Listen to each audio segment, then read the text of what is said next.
Welcome to a new episode of Free to Thrive in Work and Life. Hi, I'm your host, Pascale, an international career and quality of life coach, helping clients from around the world to create fulfilling careers and lives by igniting their talents and their passions, building courage and confidence, and breaking free from the barriers that are keeping them from thriving. Today I have a wonderful guest with me, Delany Delaney. Yes, you heard right. Her first name is the same as her last name. I just love saying it. I love that you love saying it.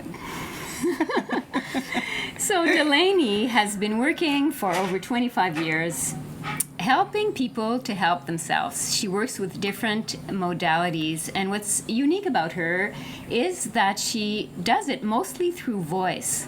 On the one hand, reading people's voices to help them overcome their blockages, and helping people find their voice, both literally and metaphorically. Yes, very much so. Yes. So welcome, Delany. I'm really happy that you were able to make it with us today. Me too. Yeah. It's wonderful to be here. And we're in the most beautiful setting in Bali. How did we get so lucky? Yes. So I'm still in Bali, and I met Delany here, and you're originally from Australia, right? Yes. Yeah. So I would like to start off, Delany, by asking you, how did you find your voice? Great question. As a child, I sang and I really used my voice a lot. And I had a pretty tortured childhood. And by the time I got into my teens, I really shut down. I stopped singing, I stopped playing piano. I had a lot of gifts in all those areas. And what made you, was there something specific that made you stop, or? Yeah, it was my reaction to a lot of abuse and trauma. Yeah, when I grew up, it was not an easy household to be in. There was a lot of darkness and a lot of hardship. And then I got into my teens and went a bit crazy, sex, drugs, rock and roll, but really shut down my voice and did not sing for many years. And whenever people would hear me sing, I would almost like run away, as soon as someone commented on it. And it was actually working with people labeled disabled and going into a journey of creating some amazing and quite a big organisation, as well as amazing experiences with people labelled disabled, where I was assisting them to find their voices through the performing arts, and I rediscovered my own voice and joined a band and began to sing, and then brought that into my work with people and saw the power and the absolute magic of what can happen when you connect with your voice, which is connected to your body, which is connected to everything. Everything else. So how did you actually start working with these disabled people? How did that come about? All through my life, it was one of those things. All through my life, like people with the label of disabled would seek me out. I would go to places and they would seek me out, and I always felt very at ease, and I always knew there was something more, which has been how I've always felt about all people. We've all got so much more, including me, and that is a never-ending journey, being alive to unfold that. And so I began working for the government very quickly once I discovered this kind of connection. And then I saw so much lacking in what was being provided for in services, and then I met somebody who was into theatre and clowning, and that was how the journey began. We did a pilot project with people labelled disabled. I started doing performing arts and singing and facilitating workshops. It all happened extremely fast, and that was where it came from. So you were actually helping them through the singing and the performing arts and everything Absolutely. else? I worked in miracles. It was incredible. When I first got into that work, people were still being locked up in institutions, so I had been through the process of deinstitutionalization. And then when we started these workshops, and I was seeing people who didn't, they weren't supposed to be speaking, they weren't supposed to be interacting, and people in their 30s and 20s who had very strong labels and definitions and walls around them. And within weeks, they would be getting on stage. They would be participating in a group, not isolated. Actually saw people begin to speak that had not chosen to speak before. And how did that evolve into like what you're doing today? I know you work both with people from a personal level and also from a business level. Yeah. How would that, finding your voice thing actually work today? So it was just this journey as I explored more, and I discovered all of these other abilities, and then I went on a journey looking at consciousness, because I'd chopped a lot of that out because of religion. I'd stopped a lot of those kind of beliefs, and then I began a journey with that, and then that opened me up to a whole lot of other powers and abilities, because I was someone who actually had quite strong leanings towards autism myself. As a child I had when I look back on it, I had a lot of tendencies that are quite autistic, and I found the world quite an overwhelming place, very busy. I could hear things sometimes that people were thinking. It made it very uncomfortable. I would relate to adults sometimes and they'd be very disconcerted by what I was speaking. I could feel things that were going on. So those empathic abilities were there. I did drugs and alcohol for a long time, trying to numb that.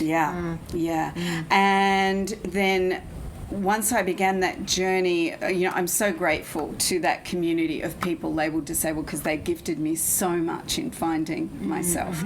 And then I also got connections, and I started running workshops with government agencies, which led to some corporate work, I started to train to be a choir conductor.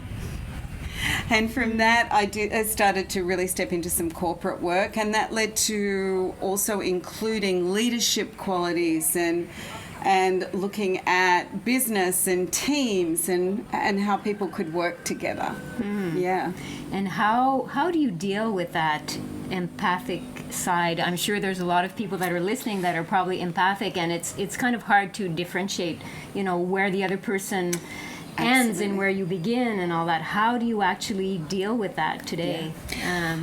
Well, I mean, a great start for me was to actually become aware that I was aware of so much in people and even in the surroundings. That was different. Not everyone actually was seeing or feeling what you were. Exactly.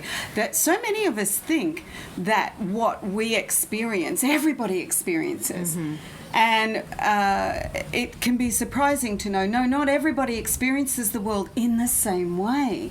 And I mean, working with people, that have autism and different communication issues really showed me so intimately how we experience the world differently. And so to begin, like actually realizing that I was having my own experience, and also that I required to develop ways of being when I was with a lot of people that meant that I wasn't taking everything on from everybody. And this was quite like, there's protection within that, but there's also, like, I used to put up big walls around me without even realizing it, and that didn't help. It actually intensified things. So I had to learn how to be present, often breath, connection, sighing, sounding. You'll find lots of people with autism actually hum a lot themselves. So adding sound and connection with your body, really, really important. And to know that you can actually move energy, because everything is energy and vibration, and we're all sort of these waves of energy moving. And so if you are willing to be aware of what is there and know that not everything is yours, and you can actually ask. You can ask for everything to back away from you. Give yourself space. Actually claim that space for you, even in the middle of a crowded room. Yeah? You can do this. I had great experiences once in Tokyo, and I mean, that was a real shock going from the bush in Australia, then I'm in Tokyo, and we were heading down into the subway. And the second day I thought, I can't do this the same. And I went, okay, I'm here, I'm really present, and I am going to spread my energy out as big as I can, like beyond my body, way beyond, in all directions. And as I walked down, I kid you not, and I've had this happen so many times, just space created.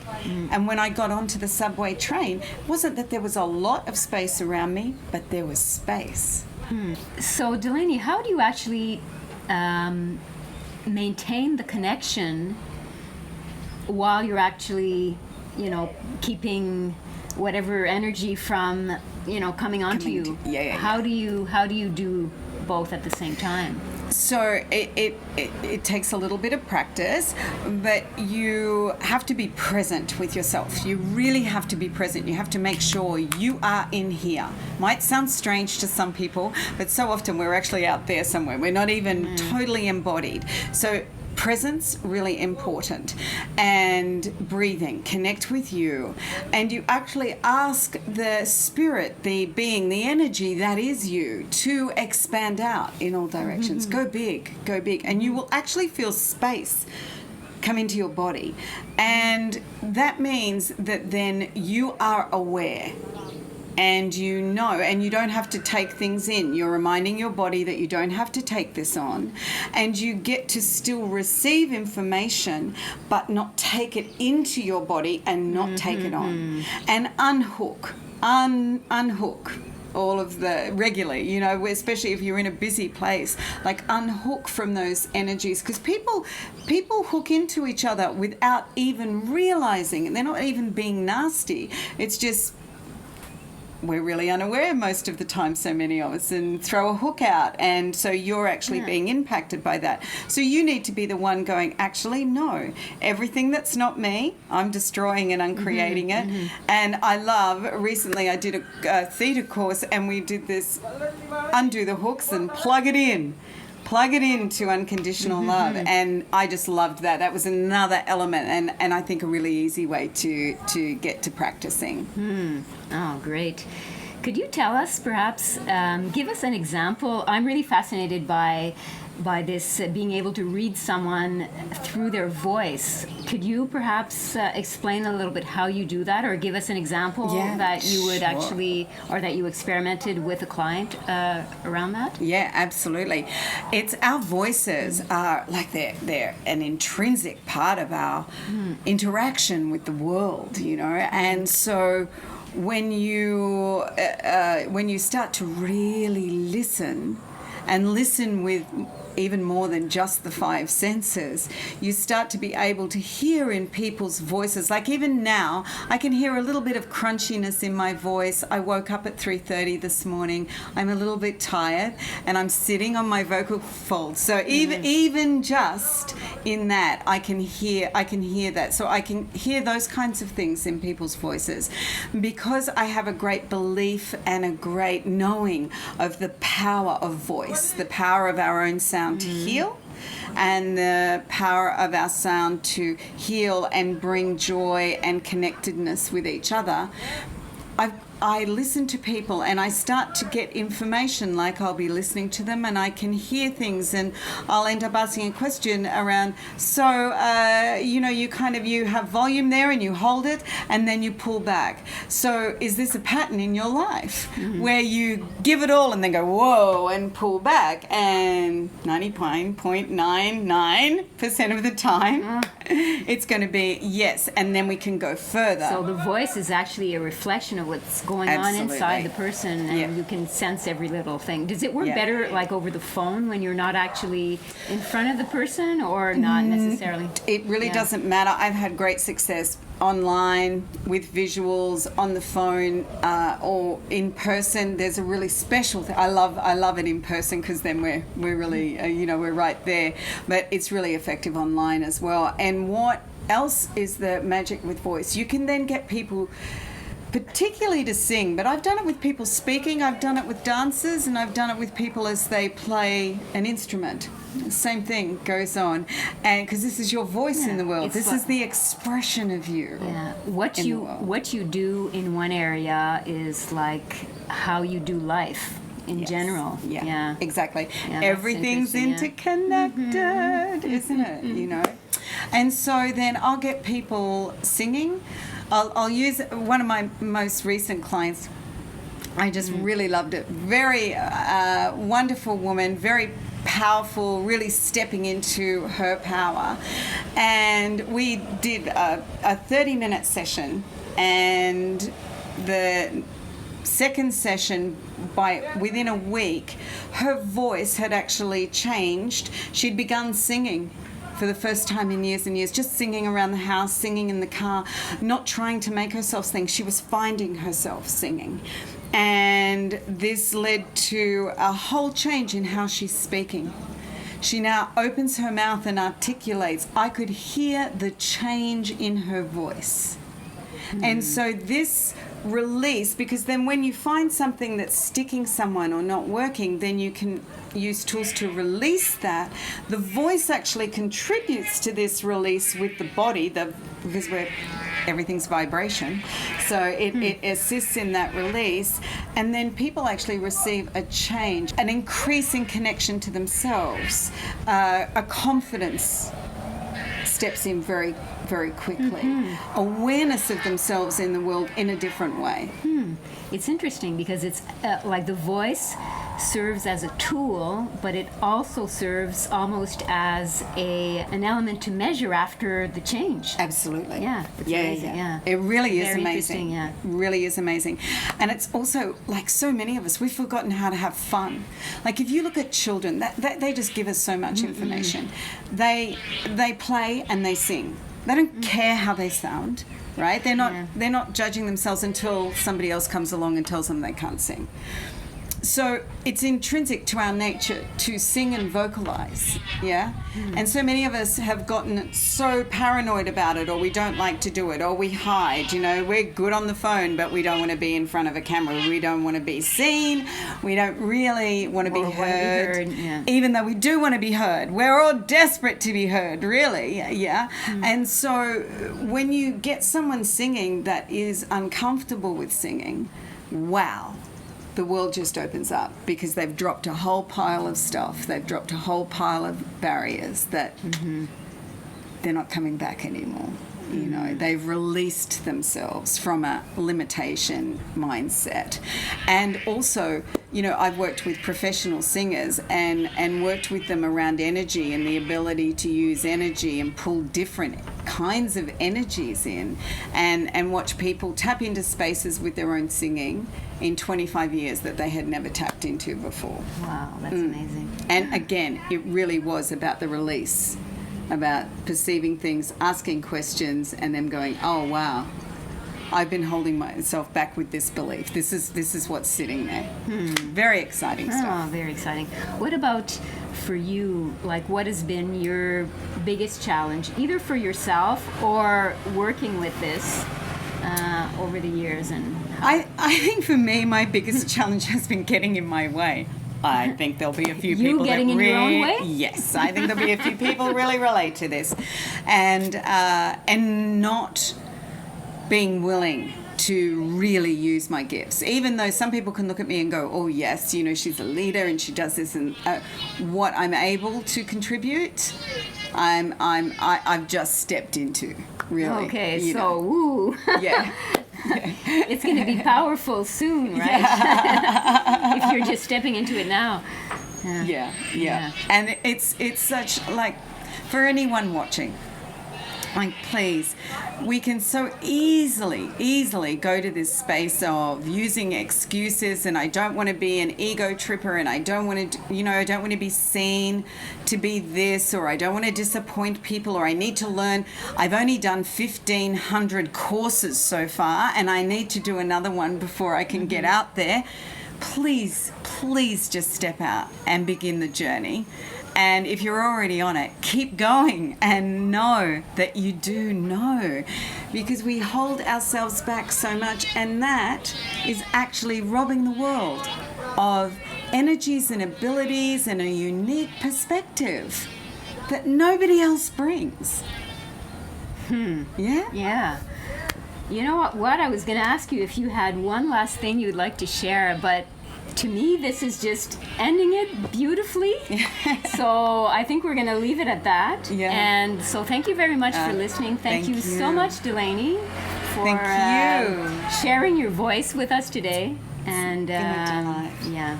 yeah, Thank looking you. forward to seeing you on the next episode. Thank you. Thank you. Suk sama.